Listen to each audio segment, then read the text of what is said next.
Social media पर viral हो रही इस सैफ अली खान की इस वीडियो और इस फोटो को तो आपने जरूर देखा होगा। दरअसल कुछ ही दिन पहले फिल्म आदि पुरुष का टीजर रिलीज हुआ है, जिसे डायरेक्ट किया है ओम राव ने। जैसे ही फिल्म का टीजर रिलीज हुआ, सोशल मीडिया पर लोगों के गुस्से की तो मानो बरसात ही हो गई हो।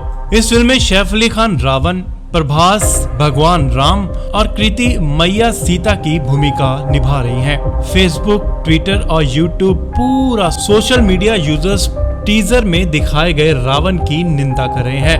कई जगह तो सोशल मीडिया पर सैफ अली खान के इस पोस्टर को लेकर ट्रोल भी बनाया गया।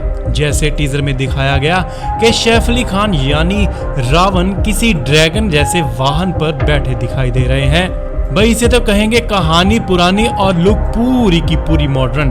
और दूसरी तरफ तो रावण की लंका को अंधेरे और डरावनी जगह का लुक दिया गया है, जहां पुरातन कथाओं में लिखा है कि रावण की लंका तो सोने की नगरी होती थी, जिसे लेकर लोगों में बहुत ही गुस्सा है।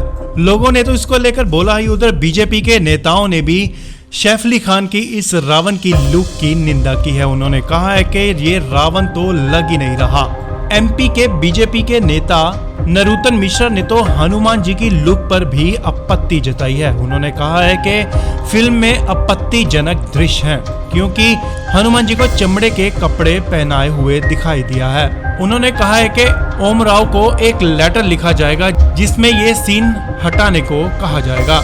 अगर नहीं हटाएंगे तो उन पर कानूनी कार्रवाई हो सकती है। फिल्म के सीन और लुक के अलावा फिल्म के VFX यानी ग्राफिक्स भी बहुत विवादित में हैं। भाई अब ये फिल्म तो जनता के हाथ में है, जब आएगी रिलीज होगी तो क्या होगा, कमेंट बॉक्स पर अपनी राय जरूर बताएं।